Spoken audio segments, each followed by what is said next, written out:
அனைவருக்கும் வணக்கம். வெல்வது நிச்சயம் 2025 அப்படிங்கிற title free classes and test series அப்படிங்கிறத ப்ரொவைட் பண்ணும். ஸோ அதுபடி 12th பொலிட்டிக்கல் சயின்ஸ் புக்ல இருக்கக்கூடிய ஓவர் லெசன்ஸ் நம்ம பார்த்து வந்துட்டு இருக்கோம். ஸோ அதுபடி அதனுடைய 7th லெசன் அப்படிங்கிறத நம்ம பார்த்துட்டு இருந்தோம். ஓகேங்களா? ஸோ அதனுடைய கண்டினியூவேஷனாக தான் இந்த வீடியோ நம்ம டிஸ்கஸ் பண்ண போகிறோம். ஓகேங்களா?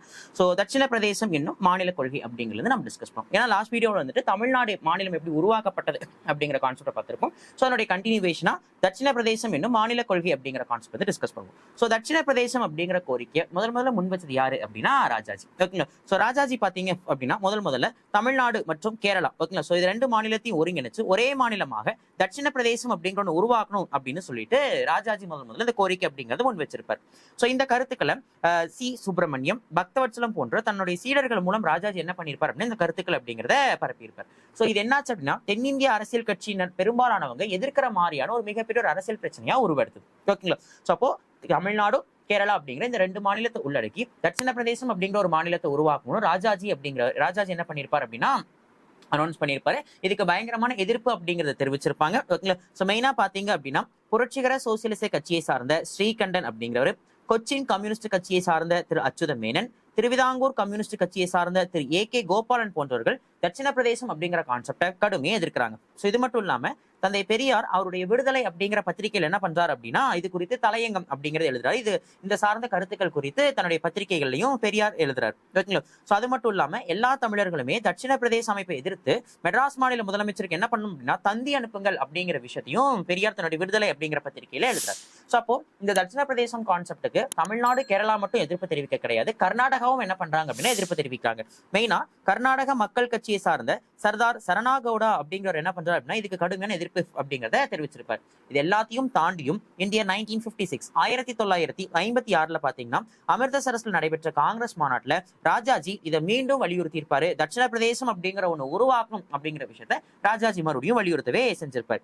ஆனா அப்போதைக்கு தமிழ்நாடு முதலமைச்சர் இருந்தவர் யார் அப்படின்னா காமராஜர். சோ காமராஜர் அதே மாநாட்டிலேயே இந்த கருத்தை கடுமையை எதிர்த்திருப்பார்.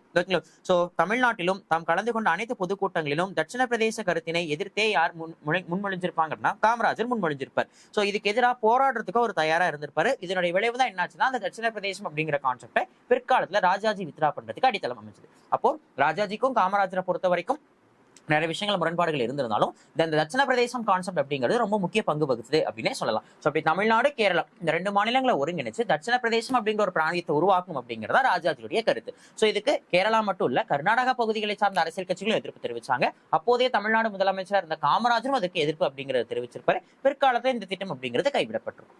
ஓகே, அடுத்தது விடுதலைக்கு பின்பு மொழிவாரி மாநிலங்களுடைய மறுசீரமைப்பு. மெயினா 1947 இந்தியா சுதந்திரம் அடையறதுக்கு முன்னாடியே பாத்தீங்க அப்படின்னா பிரிட்டிஷ் ஆட்சி காலகட்டத்திலேயே மொழிவாரி மாநிலங்களை உருவாக்கணும் அப்படிங்கிற கோரிக்கை இருந்தது. அதனுடைய விளைவுதான் 1936 இந்தியாவுடைய முதல் மொழிவாரி மாநிலமாக ஒடிசா அப்படிங்கிற மாநிலம் உருவாக்கப்பட்டிருக்கும். ஓகேங்களா? சோ அதற்கு பிறகு விடுதலைக்கு பின்பு அடுத்த ஒரு 10 ஆண்டுகள், that is from 1947 இருந்து 1956 உட்பட்ட இந்த காலகட்டத்தில் தேச கட்டமைப்பு குறித்து 2 விதமான கொள்கை வழிகாட்டுதல்கள் உருவாக்கப்பட்டன. அதாவது தேசத்தை எப்படி கட்டமைக்கலாம், நேஷன் எப்படி பில்ட் பண்ணலாம் அப்படிங்கும்போது 2 முக்கியமான விஷயங்களை பத்தி அதுல விவாதிக்கிறாங்க. ஓகேங்களா? ஒண்ணு என்ன அப்படின்னா அலுவல் மொழின்னு சொல்லக்கூடிய அபிஷியல் லாங்குவேஜ், இந்தியாவுடைய அலுவல் மொழியை எது இருக்கலாம் அப்படிங்கிற அலுவல் மொழி பற்றியதும், இன்னொன்னு மாநிலங்கள் மறுசீரமைப்புன்னு சொல்லக்கூடிய ஸ்டேட் ரீஆர்கனைசேஷன் பத்தின விஷயங்களும் முக்கியமானதாக இருந்தது. அதுவும் குறிப்பா பாத்தீங்கன்னா மொழி அடிப்படையில மாநிலங்களை மறுசீரமைப்பு செய்வது அப்படிங்கிறது விடுதலைக்கு பின்னாடி மேற்கொள்ளப்பட்ட முதல் பணி அப்படின்னே நம்ம சொல்லலாம். ஓகேங்களா? சோ 200 ஆண்டுகால பிரிட்டிஷ் ஆட்சியில 1947 மாகாணங்களுடைய எல்லை அப்படிங்கிறது சரிவர நிர்ணயிக்காம தான் இருந்தாங்க. நம்ம ஏற்கனவே பார்த்த மாதிரி மெட்ராஸ் மாகாணம் அப்படின்னு சொல்லும் போது கூட பாத்தீங்க அப்படின்னா அது வந்துட்டு ஒடிஷானுடைய தெற்கு பகுதி வரைக்கும் விரிவடைஞ்சது. ஈவன் கர்நாடகாவுடைய தெற்கு பகுதிகள் இங்க மெட்ராஸ் மாகாணத்துல இருந்து, நடுவில் இருக்கிற சில பகுதிகள் மைசூர் மாகாணத்துல இருந்தது. அதுக்கப்புறம் சில பகுதிகள் மறுபடியும் இன்டீரியர் கர்நாடகா மெட்ராஸ்ன்னு சொல்லி எல்லைகள் முறையாக வரையறுக்கப்படாம தான் இருந்தது. ஓகேங்களா? சோ மொழி மற்றும் பண்பாட்டு சார்ந்த விஷயங்கள்ல ஆங்கிலேயர்கள் கவனம் செலுத்தாதனால ஒரு மாகாணத்துல பல மொழி பேசக்கூடிய மக்கள் இருந்ததும் பல பண்பாடுகளை ஃபாலோ பண்றதுக்கான ரீசன்ஸாகவும் அமைஞ்சது. ஆனா மொழியின் அடிப்படையில மாநிலங்களை பிரிக்கணும் அப்படிங்கிற கோரிக்கை எழும்போதே அதனுடைய எல்லை சார்ந்த பிரச்சனைகளும் என்ன ஆரம்பிச்சது அப்படின்னா உருவெடுக்க ஆரம்பிச்சது அப்படின்னே சொல்லலாம்.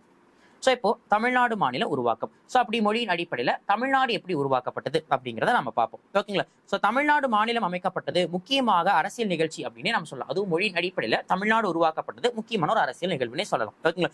சோ அப்படி மாநில மறுசீரமைப்பு ஆணையம்னு சொல்லக்கூடிய ஸ்டேட் ரீஆர்கனைசேஷன் கமிட்டி யார் தலைமையில் உருவாக்கப்பட்டிருக்கும்? ஃபசல் அலி தலைமையில 1953 உருவாக்கியிருப்பாங்க. சோ ஃபசல் அலி தலைமையிலான அந்த ஸ்டேட் ரீஆர்கனைசேஷன் கமிட்டி மாநில மறுசீரமைப்பு ஆணையம் they submitted their report in 1955 2025 தன்னுடைய அறிக்கையை சப்மிட் பண்ணிப்பாங்க.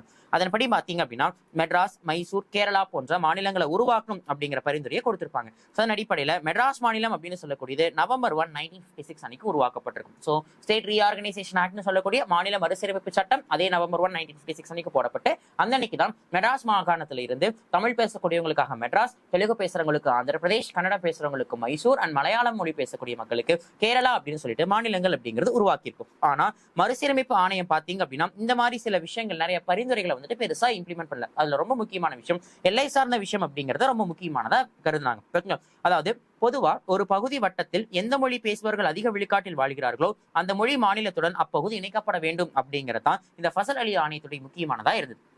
எல்லைகளை வரையறை செய்யறதுக்கு குறிப்பா எந்த கண்டிஷன்ஸ் இல்லாம அந்த எல்லை பகுதிகளில் அதிக மக்கள் எந்த மொழி பேசுறாங்களோ அந்த மொழி பேசக்கூடிய மாநிலத்தோட தான் அந்த பகுதிகள் இணைக்கப்படணும் அப்படிங்கறதா ஃபசல் அலி ஆணையத்துடைய முக்கியமானதா இருந்தது.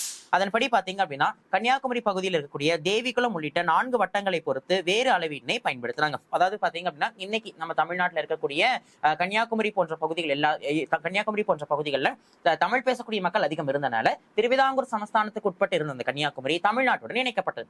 அதே மாதிரிதான் செங்கோட்டை பகுதியும் தமிழ்நாட்டோட இணைக்கப்பட்டது. ஆனா அதே வந்து பாத்தீங்க அப்படின்னா தேவிகுளம், ஓகேங்களா, இடுக்கி போன்ற பகுதிகளில் தமிழ் பேசக்கூடிய மக்கள் அதிகமாக இருந்தாலும் அந்த பகுதி என்ன பண்ணாங்க அப்படின்னா மலையாள மொழி பேசக்கூடிய அதாவது கேரள மாநிலத்துடன் தான் இணைச்சாங்க. ஓகேங்களா. அப்படி அகஸ்தீஸ்வரம், தேவாலை, கல்குளம், விளவங்கோடு போன்ற பகுதிகள் எல்லாமே கன்னியாகுமரியினுடைய பிற பகுதிகள். அது சென்னை மாகாணத்தோட இணைக்கப்பட்டது. அதே மாதிரிதான் செங்கோட்டை வட்டம் அப்படிங்கிற செங்கோட்டை ரீஜனும் தமிழ்நாட்டோட இணைக்கப்பட்டது, சென்னை மாநிலத்தோட இணைக்கப்பட்டது. ஆனா அதே அதிக மொழி பேசக்கூடியவங்க இருக்கக்கூடிய தேவிகுளம் போன்ற பகுதியில் எல்லாமே யாருடன் இணைக்கப்பட்டது அப்படின்னா கொச்சின் மாநிலத்துடன் சொல்லக்கூடிய மலையாள மொழி பேசக்கூடிய கேரள மாநிலத்துடன் இணைக்கப்பட்டது அப்படின்னே சொல்லலாம். அடுத்தது தமிழ்நாடு என பெயர் மாற்ற போராட்டம். சோ தமிழ்நாடு அப்படிங்கிற மாநிலம் உருவாயிருச்சு. ஆனா அது உருவாக்கும் போது மெட்ராஸ் மாநிலமா தான் உருவாயிருந்தது. சோ அந்த மெட்ராஸ் ஸ்டேட் எப்படி தமிழ்நாடுன்னு பெயர் மாறுச்சு அப்படிங்கறதான் ரொம்ப முக்கியமான ஒரு கதையை நம்ம இதை பார்க்க போறோம். ஓகேங்களா.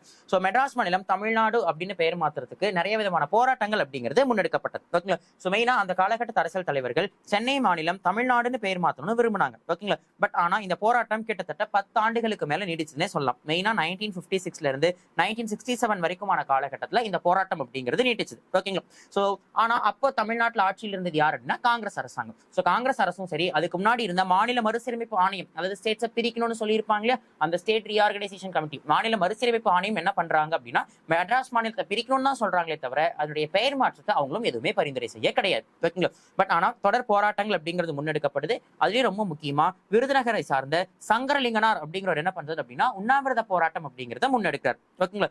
ஜூலை 27, 1956 அன்னைக்கு ஆரம்பிச்சு அக்டோபர் 13, 1956 வரைக்கும் கிட்டத்தட்ட 76 நாட்கள் என்ன பண்றாரு அப்படின்னா மெட்ராஸ் மாநிலத்துடைய பேரை தமிழ்நாடுன்னு மாத்தணும்னு சொல்லி உண்ணாவிரதம் இருக்காரு.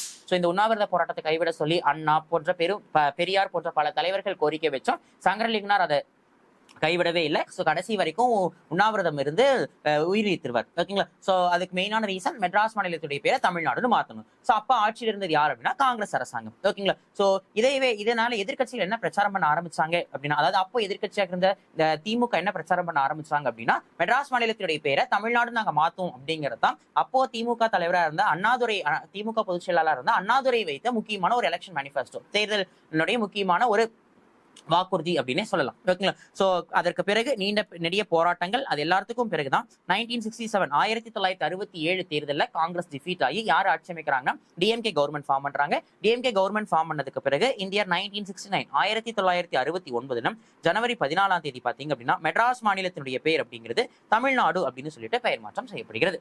ஓகேங்களா. சோ அப்போ சங்கரலிங்கனாருடைய உண்ணாவிரத போராட்டத்தினுடைய விளைவாதான் மெட்ராஸ் மாநிலத்தினுடைய பேர் பிற்காலத்தில் தமிழ்நாடுன்னு மாறுது. ஆனா அதுவும் 10 ஆண்டு கால போராட்டம் அப்படின்னே நம்ம சொல்லலாம். ஓகேங்களா. ரைட்.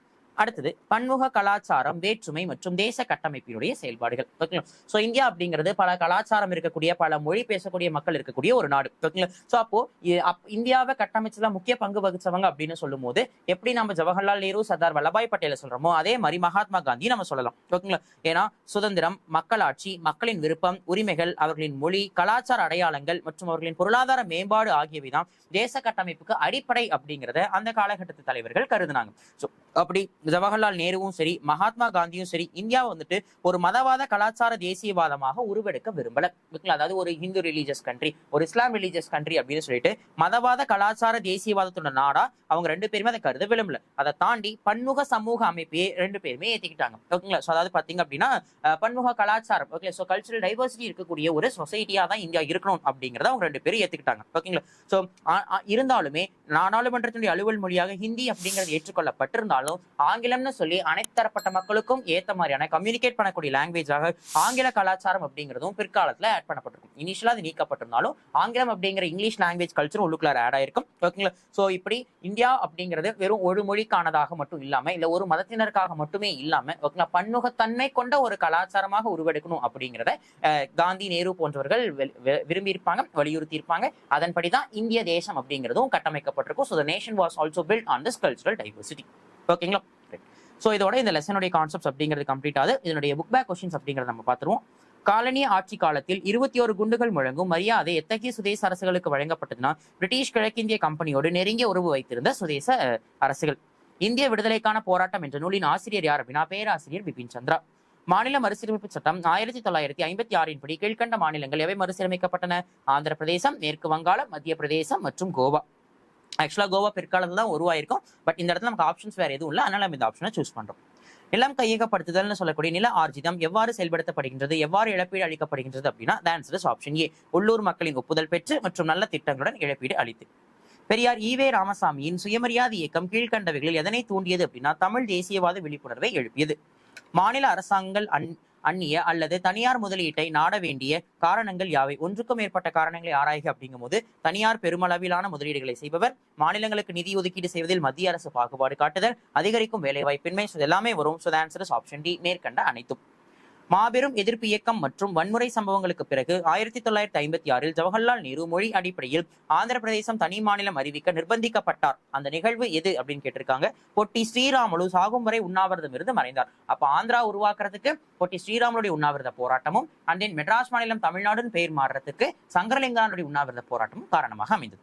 1950 எத்தனை மொழிகள் அங்கீகரிக்கப்பட்டது அப்படின்னு கேட்டிருக்காங்க. ஸோ ஆன்சர் 14 அப்படின்னு இருக்கணும். அந்த இந்த இடத்துல 12 அப்படின்னு கொடுத்துருக்காங்க. ஓகேங்களா? ரைட். ஸோ தான் 12th பொலிட்டிக்கல் சயின்ஸ் புக்னுடைய 7th லெசனுடைய நேஷன் பில்டிங் சொல்லக்கூடிய தேசத்தை கட்டமைக்கிற அப்படிங்கிற லெசன். ஸோ அடுத்த வீடியோல திட்டமிடலும் வளர்ச்சி அரசியலும் அப்படிங்கிற லெசனை பத்தி நம்ம டிஸ்கஸ் பண்ணுவோம். ஓகேங்களா? ஸோ அடுத்த லெசனோட பாத்தீங்க அப்படின்னா நமக்கு சிலபஸ்ல இருக்கக்கூடிய லெசன்ஸ் எல்லாமே நமக்கு கம்ப்ளீட் ஆகிற மாதிரி இருக்கும். ஓகேங்களா? ஸோ அந்த 8th லெசன் திட்டமிடலும் வளர்ச்சி அரசியலும் அப்படிங்கிறத அடுத்த வீடியோ நம்ம கண்டினியூ பண்ணலாம். Thank you all.